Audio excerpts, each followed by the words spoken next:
Creations நிறுவனம் தயாரிப்பில் திரு AJ Balakrishnan அவர்கள் இயக்கத்தில் இசை ஞானி இளையராஜா அவர்களின் இசையமைப்பில் உலக பொதுமறையாக விளங்கும் திருக்குறள் என்ற தலைப்பில் உருவாகி இருக்கக்கூடிய திரைப்படத்தின் இசை தட்டை விசி வளவன் அவர்கள் வெளியிட மேடையில் இருக்கக்கூடிய சிறப்பு விருந்தினர்கள் அனைவரும் பெற்றுக்கொள்கிறார்கள். முதல்ல ப்ளீஸ் வீடியோ எடுத்துக்கோங்க, போட்டோகிராஃப்ஸ் எடுக்க வேணாம். சினிமாவில் ரொம்ப பீக்கில் இருக்கேன். அதாவது பூஜை போட்டாவே கோடி கோடியாக விற்றுரும். அப்போ என்னென்னா அடுத்து படங்கள் கம்மிட் ஆகிருக்கிறதுனால இதை விட்டுட்டு நான் அங்கே போனால் திருப்பி இங்கே கேப் விழுந்துடும். அந்த இடத்த வேறு ஒருத்தர் இந்த ட்ரெயினில் இது போடுவாங்க, அந்த துண்டு போட்டு வைப்பாங்க தெரியுமா சீட்டுக்கு, அந்த மாதிரி பண்ண வேறு ஒருத்தர் வந்துடுவாங்க, அந்த சினிமாவில் இடம் போயிடும். அதுக்காக கலைஞர் அவர்கிட்ட சொன்ன கொஞ்சம் ஆகட்டமே, இந்த படங்கள்லாம் முடிச்ச உடனே பண்ணுறேனே அப்படின்னாரு. அப்புறம் தான் வேறு சில பேர்கிட்ட கொடுத்து அவர் கலைஞர் அதை பண்ண முடியுது. அந்த வாய்ப்பு எனக்கு போயிடுச்சு. நான் இங்கே திருவள்ளூர்னும் போது இன்னொன்றையும் நான் குறிப்பிட விரும்புகிறேன். நான் 19 வயசில் திருவள்ளுவர் தான் வந்து என் வீட்டில் வச்சுருப்பேன். எங்கள் வீட்டில் எல்லா சாமியும் கும்பிடுவாங்க, நான் அதில் ஒன்றும் தொல்லை கொடுக்க மாட்டேன். ஆனால் திருவள்ளுவர் மட்டும் நான் இதுவாக பண்ணுவேன். ஏன்னா நான் பொது உடைமை இயக்கத்திலேருந்து வந்தவன் இல்லையா,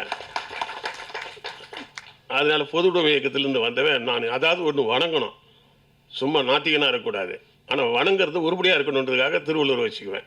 எங்கள் வீட்டில் கும்பிட்றதை நான் வேணான்னு சொல்ல மாட்டேன், அதுவும் விருப்பம் நல்லது அப்படின்னு. அவங்க சொல்லுவாங்க, இந்த சாமியெல்லாம் நம்மளை வாழ வைக்கிறாரு, திருவள்ளுவர் என்ன பண்ணுறாருன்னாரு. உனக்கு வீட்டுக்காராக ஒழுங்காக கொடுத்துருக்காரு, அதான் திருவள்ளுவர் அப்படி சொல்லிட்டு தான் அப்படி ஓடிக்கிட்டு இருந்தது. இது நான் வந்து 35 வயசில் தான் சினிமாவுக்கு வந்தேன். அது வரைக்கும் நான் சினிமாவில் இல்லை, ஹெல்த் இன்ஸ்பெக்டர் ஆஃப் கவர்மெண்ட்டில் ஹெல்த் இன்ஸ்பெக்டராக வேலை செய்யிருந்தேன். எதிர்பாராமல் பாக்கியராஜ் சார் எனக்கு ஒரு வாய்ப்பு கொடுத்து நீ சினிமாவுக்கு வரணும்னு கூட்டின்னு வந்துட்டார். லேட்டாக தான் வந்தேன், ஆனால் வந்து சினிமாக்குள்ளே வந்துட்டு பிறகு அப்புறம் பாக்கியராஜ்கிட்ட அசிஸ்டண்டாக இருந்தால் பெரும்பாலும் பெருசாக ஆகிடுவாங்க. பார்த்திபன், பாண்டியராஜெல்லாம் வர மாதிரி எனக்கு ஒரு பெரிய வாய்ப்பு வந்தது. நான் அவர் படம் தயாரிப்பு ஆகிட்டு நானே தயாரிப்பாளராக மாறிட்டேன். அப்போது என்ன தயாரிப்பு நிறுவனத்துக்கு என்ன பேர் வைக்கலாம் அப்படின்னு வரும்பொழுது நான் திருவள்ளுவர் கலைக்கூடம்னு பேர் வச்சேன். அப்போ உடனே டிஸ்ட்ரிபியூட் சொன்னார், எனக்கு படம் வேணான்னாரு. ஏன்னு, நீ திருவள்ளுவர்னு பேர் வச்சு அவார்டு படம் மாதிரி ஏதாவது எடுத்து நீ அதை வாங்கி போய் தேட்டரில் போட்டு எவனும் பார்க்கலன்னா என்ன ஆகும், நம்பி நான் லட்சங்களை கொடுக்குறேன் அப்படின்னு போயிட்டாரு. ஏன்னா திருவள்ளுவர் நான் திருவள்ளுவருக்கு எனக்கு சிறு வயசுலேருந்தே பிடிக்குன்றதுனால நான் வச்சுவிட்டேன். ஆனால் அவன் என்ன நினைக்கிறான்னா, திருவள்ளுவர் கலைக்கூடன்றது திருவள்ளுவர் மாதிரி எது அந்த திருக்குறள் மாதிரி எடுத்துவார் போட்டிருக்கு அப்படின்னு பயம் வந்துச்சு அவனுக்கு. நான் அவளை அதுக்குள்ளே நம்ம ப்ரொடியூசர் பேர் மாற்றிடுங்க, தயாரிப்பு நிறுவனத்துடைய பேரை மாற்றிடலாம் அப்படின்னாங்க. அதெல்லாம் ஒன்றும் இல்லைங்க, பார்க்கலான்னா நம்மளை படம் முடிகிற வரைக்கும் நம்ம ப்ரொடியூசர்களை கூட்டு பார்ட்னர்களே எனக்கு தொல்லை பண்ணிட்டான். என்னப்பா ஒரு திருவள்ளுவர் தேவையில்லாமல் வச்சு தொலைச்சி டிஸ்ட்ரிபியூட்டராக பயப்படுறான், இந்த மாதிரி வந்து ஒரு திருக்குறளை போய் அவனே நினச்சிட்டான்னா திருக்குறளை சொல்லி பொழிப்பறி சொல்லிக்கிட்டே இருப்பார் பொழுது படம் முழுக்கும் அப்படின்னு ஏதோ நினச்சிட்டான் போல் இருக்கு.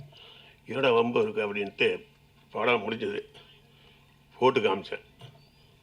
படம் நல்லா இருந்தது. அவங்களுக்கு பல கோடி பல லட்சம் சம்பாரிச்சிட்டாங்க எல்லாம். அதுக்கப்புறம் அதே டிஸ்ட்ரிபியூட்டர் கூட என்ன சொல்கிறாரு, சார் அந்த சென்டிமெண்ட்டை அந்த திருவள்ளுவர் கலைக்கூடமே வைங்க சார் அப்படின்ட்டார். ஓடல்னா திருவள்ளுவர் வச்சே போச்சுன்ட்டுவானுங்க. நான் எனக்கு என்ன பயம் வந்துச்சு தெரியுமா, அந்த படத்தில் இந்த படம் ஓடுதோ ஓடலையோ கவலை இல்லாமல் படம் எடுக்கணும். ஆனால் ஓடலைன்னா என்னென்னு நினச்சிடுவான், திருவள்ளுவர்னு பேர் வச்சுன்னு திருவள்ளுவர் பேர் கெட்டு போயிடும். சென்டிமெண்ட்டாக திருவள்ளுவர் பேர் வச்சா அந்த படம் ஓடலையான்ட்டான் என்ன ஆகுது, நம்மளால் திருவள்ளுவர் கேட்ட பேர் வரக்கூடாது. அதுக்காக விழுந்து அடித்து அந்த படம் நல்லா வரணும்னு பண்ணேன் நான். இந்த வரவேட்டினா படம்லாம் எல்லாம் திருவள்ளுவர் கலைக்கூடத்தில் தான் வந்தது. வந்த பிறகு அவன் என்ன சொல்கிறான், திருவள்ளுவர்னு வைங்க அப்படின்னு. இப்போ பெருமையாக பேச திருவள்ளுவர் கலைக்கூடத்தில் தான் நான் படம் வாங்கியிருக்கேன் அப்படின்னு பேச ஆரம்பிச்சேன். இப்போ திருவள்ளுவருக்கு வியாபாரம் அதிகமாகி போச்சு. அப்படிலாம் வந்த பிறகு எனக்கு எல்லா படமும் 100 நாள் ஓடின உடனே இந்த ரசிகர் மன்றம் அதிகமாக போச்சு. அப்போ வைக்கும்பொழுது நம்ம சினிமாவிலே கமல் சார் ஒரு ஆள் தான் தங்கிட்ட வந்த ரசிகரெல்லாம் சமுதாய பணிக்கு திருப்பி விட்டார். அவர் மக்கள் தொண்டுக்கு போங்க, சும்மான வெறும் சினிமா நினச்சிக்கிட்டு கிடக்கூடாதுன்னு கொஞ்சம் புரட்சிகரமான எண்ணம் உள்ளவர். அதே நேரத்தில் எனக்கு திருவள்ளுவர் எனக்கு படம் 5 நாள் 100 நாள் 5 படம் 6 படம் 100 நாள் ஒன்றா சும்மா இருப்பானுங்களா. அதுவும் என் கதை வந்து தென்னிந்தியா முழுக்கம் போடுச்சு, இந்தி தெலுங்கு வங்காள் எல்லாத்துலேயும் போட்டுச்சு என் கதை. அதில் என்ன பண்ணிட்டானுங்க, நான் வரவும் போகிறேன், நிறைய ரசிகர்கள் வந்து வி சேகர் ரசிகர் மன்றம்னு வந்து உட்காந்தானுங்க எல்லாம். யோ என் படம் தான் எடுத்தேன். ரசிகர் மன்றம் வச்சு கெட்டு தொலையாதுன்னு தான் படமே எடுத்தேன். நீங்கள் ஹீரோன்னு படம். ரசிகர் மன்றம் வச்சு கெட்டாத சினிமா நடிகனா பாரு. அவனை கொண்டு வந்து தரையில் ஆக்கிடாதே. காமராஜராவோ அண்ணாவோ பெரியாரெல்லாம் ஆக்கிடாத அப்படின்னு நான் படம் எடுத்தேன். அவன் என்னையே வந்து ரசிகர் மனைவி ஆச்சு ஒரே மாலை எங்கேயுமா கொண்டு வந்து, சார் எனக்கு இந்த ஊருன்னு நிறைய பேர் ரசிகர் மன்றம் வச்சுட்டான். ஒரு 120 பேர் வந்துட்டான். எல்லாரையும் உட்கார வச்சு நான் சொன்னேன், நான் இன்னைக்கு இருப்பேன், நல்ல படம் எடுப்பேன், நாளைக்கு செக்ஸ் படம் கூட எடுத்துருவேன். நான் என்ன பண்ணுவேன், எனக்கு ரசிகர் மன்றம் வச்சுன்னா கெட்டு போயிடுவேன் நீ. அதனால் திருவள்ளுவர் பேரில் திருவள்ளுவர் மக்கள் நற்பணி மன்றம்னு பேர் வையின்னு அத்தனை பேருக்கு சொன்னோம்னா அவன் மூஞ்சி சொல்லிக்கிறான். திருவள்ளுவரை பார்க்கவும் இல்லை, நாங்கள் திருக்குறளை ஒழுங்காக படிக்கவும் இல்லை, நீங்கள் அந்த பேர் வைக்க சொல்கிறீங்களே அப்படின்றான். இனிமேலாவது தெரிஞ்சுக்க அப்படின்ட்டு என்னுடைய மன்றங்களை அத்தனையும் திருவள்ளுவர் நற்பணி மன்றமாக மாற்றினேன். மக்கள் நற்பணி மன்றம். இந்த மக்கள் என்ற வார்த்தை இவர் மையம் அப்படின்னு வச்சு நமது கமலஹாசன் சார் அவர் ஒரு ஆள் புரட்சிகரமான ஆள் தான் அது பண்ண. அப்போ வந்து மக்கள் வச்சாங்க. ஏன்னா படம் ஓடுது, சரி சொல்லிட்டாருன்னு எல்லாம் திருவள்ளுவர் வச்சார். அது வச்சுட்ட உடனே என்ன ஆச்சு, படம் நல்லா ஓடின உடனே அதுவும் எடுத்தது பூரா குடும்ப படம் நல்லா ஓடனா என்ன பண்ணுவான், கல்யாணம் பண்ணி வைக்க சொல்லி கூப்பிடுவான். ஏகப்பட்ட இடத்துல என்னை கல்யாணம் பண்ணி வைக்க கூப்பிட்றான். வயசு சின்ன வயசு எனக்கு, நான் தான் தாலி எடுத்து கொடுக்குறோன்றான். ரசிகன் அது இதெல்லாம் வந்தான். போய் ஒரு தடவை ரசிகனை இந்த தாலி எடுத்து கொடுக்குற கல்யாணம் பண்ணிட்டான். ஒரு ஆள் பெரியவர் சொல்கிறாரு, நாட்டில் எவ்வளோ பெரியவங்களாம் இருக்கிறாங்க, இந்த சின்ன பையன் யாராவது அதில் கூட்டம் தாலி கட்ட அவர் திட்டுறாரு. அது என் காதலே விழுது. ஏன்னா நான் பேண்ட் ஷர்ட்டு போட்டு ஜீன்ஸ் இது போட்டிருப்பேன், பேண்ட்டு அந்த இது பனியன் போட்டிருப்பேன். ஏடா ரொம்ப போச்சு அப்படின்னு. ஒன்று கல்யாணத்துக்கு நான் தாலி எடுத்து கொடுக்க வரமாட்டேன்னு சொல்லணும், இல்லை ஒழுங்காக ட்ரெஸ் ஆயாவது மாற்றணும். அன்னைக்கு நான் வந்து வேட்டி சட்டையில் மாட்டினவன் தான். படுக்கும்போதும் தூங்கும்போதும் வெளியில் போனாலும் எங்கே போனாலும் வேட்டி சட்டை தான். ஏன்னா நான் மறுபடியும் அடுத்தட போகணும்ல, பெரிய மனுஷன் சொல்லணும்ல, இல்லைன்னா அப்புறம் கல்யாணம் பண்ணி வைக்கிறதுல அது நான் கேட்குறது நான் தானே. சும்மா எவ்வளோ ஜீன்ஸ் ரெண்டு போட்டு ரோட்டில் தோற்றுற மாதிரி இருக்கிறான், அவன் போய் தாலி எடுத்து கொடுக்குறான். ஆனால் கஷ்டமாக இருக்கும்ல. அதுலேருந்து சினிமாவில் நான் வேட்டி சட்டைனா நான் தான், வேறு யாரும் இல்லை. வேட்டி சட்டை போட்டவங்கன்னு ஒருத்தர், நானும் விஜயகாந்த். அது கூட ஷூட்டிங் நேரத்தில் இருக்க மாட்டேன், மற்ற நேரங்களில் 2 பேர் தான் வேட்டி சட்டைக்காரனே பேர். ஏன்னா இந்த திருவள்ளுவர் நம்மளை கொண்டு மாற்றிக்கிட்டே வராரு. நான் திருக்குறளில் வந்துட்டு பிறகு என்ன ஆச்சுன்னா, படங்கள்லாம் நல்லா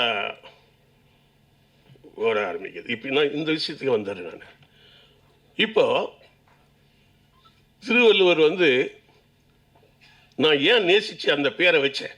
எவ்வளோ பேர் எங்கள் அம்மா பேரில் வைக்கலாம், எங்கள் அப்பா பேரில் வைக்கலாம், யார் பேர் ஒன்றாலும் வைக்கலாமே, என்னை வளர்த்தவங்க தானே. திருவள்ளுவர் பேரில் வச்சேன்னா இல்லறத்தை பற்றி மிக சேர்ந்த உலகத்தில் எதையே நீ அதாவது எவ்வளோ பெரிய ஆளாக இருந்தாலும் பரவாயில்ல, நீ இன்ஜினியரோ டாக்டரோ அதெல்லாம் பற்றி இல்லை, நீ ஃபேமிலி மேன்னா நீ பெரிய ஆளுன்றார் அவர். இல்லறவாசி தான் உலகத்தில் பெரிய ஆளுன்றார் அவர். இப்போ திருமணம் நடக்குது, திருமணத்தை பார்த்தீங்கன்னா இவர் தான் டாக்டர், அவர் காலில் விழ மாட்டாங்க, இவர் தான் என்ஜினியர் காலில் விழ மாட்டாங்க. மேரேஜ் ஆனவன் எவனா அவங்க காலில் தான் விழுவான். மேரேஜ் ஆனவனுக்கு தான் இன்னும் அந்தஸ்து இருக்குன்னா வாழ்த்துக்கிற தகுதி இருக்கு. நல்லது கட்டது வாழ்க்கையில் இல்லறம் மேலது நல்லறம் அல்ல. உலகத்தில் இருக்கக்கூடிய எந்த குவாலிஃபிகேஷன்லேயே ஃபேமிலி மேன் என்ற ஒரு குவாலிஃபிகேஷன் தான் உலகத்திலேயே உயர்ந்தது. அப்போ அந்த அப்படி சொன்ன திருவள்ளுவர் எனக்கு பிடிச்சி போச்சு. அது நான் ஃபேமிலி படம் எடுக்கிறல, இல்லறம் இல்லைன்னா வேற ஒன்றுமே உலகத்தில் சேர்ந்தது இல்லைன்றார். ரெண்டாவது நானும் பார்ப்பேன், எத்தனையோ கடவுளை உலகம் பூரா இருக்கிறாங்க. ஆனால் நம்ம ஊரில் இருக்கிற சிவபெருமான் மட்டும் அவர் பார்வதி பக்கத்தில் ஒரு விநாயகர், என்ன பார்க்க ஒரு முருகர், ஃபேமிலியோட உட்காந்துருப்பார். நம்ம ஊரில் தான் ஃபேமிலிக்கு முக்கியத்துவம். மற்ற ஊர் கடவுள்லாம் ஒண்டியாக இருப்பாங்க. அது இயேசுநாதராக இருப்பான் தனியாக இருப்பார், நபிகளாக இருப்பான் தனியாக இருப்பாங்க, சில டைமில் ராமர் எப்பயாவது வருவார் தனி தான் இருப்பாங்க, எல்லாம் காமிப்பாங்க. ஆனால் ஃபேமிலியோடு இருந்தால் தான் நம்ம ஊர் கடவுளே மதிப்பான் போல இருக்கு. சிவனுக்கு அந்த நிலைமை, வித் ஃபேமிலி தான் நீ சிவனை நீ பார்க்க முடியும்.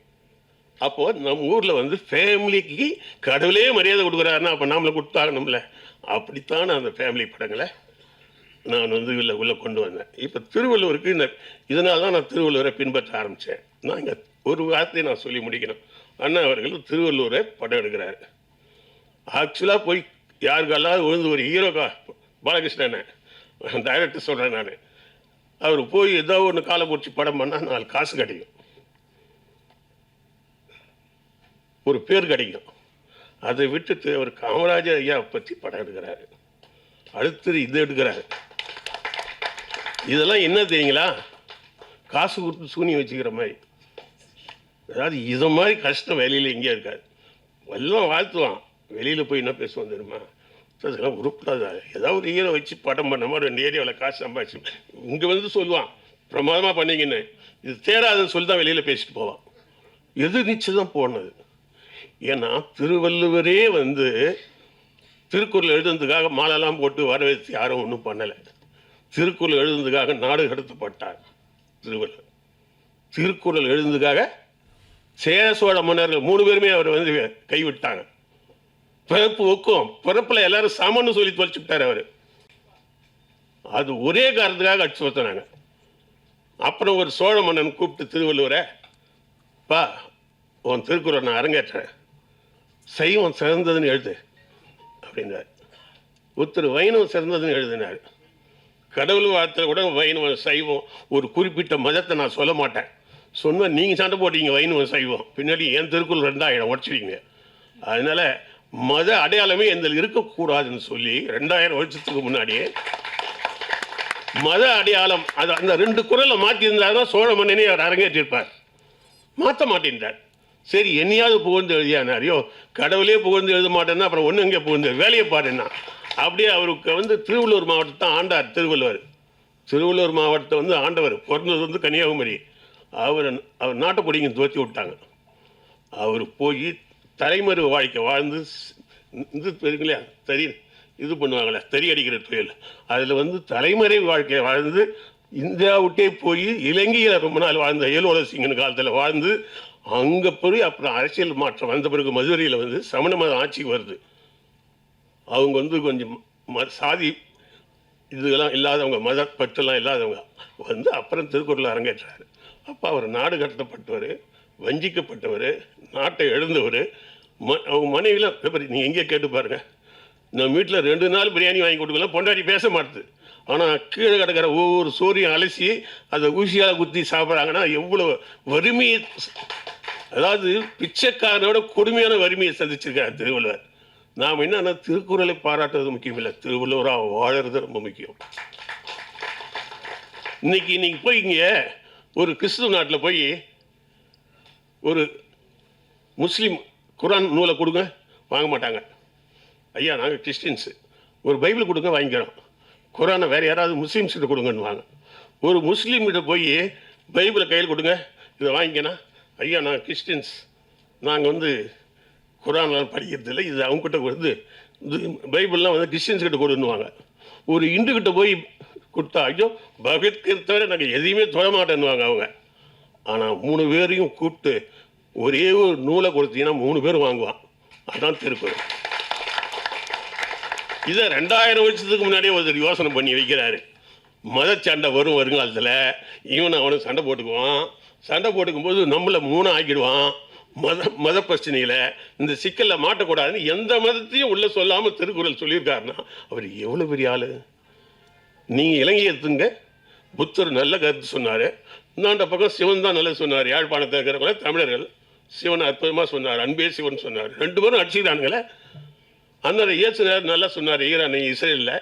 இந்தாண்ட பக்கம் இருக்கிற இந்த ஈரானில் இருக்கிறவங்க யார், நபி நாயகன் நல்லா சொன்னார். 2 பேரும் பின்னிக்கிறாங்களே. மதம் மோதிக்குது. புத்தரோட நல்ல கருத்து சொன்னவங்க இருக்காங்களா? சிங்களவன் நம்மள அடிக்கிறான்ல, இந்த புத்தர் சொன்னதையும் அவன் கடைப்பிடிக்கிறான்.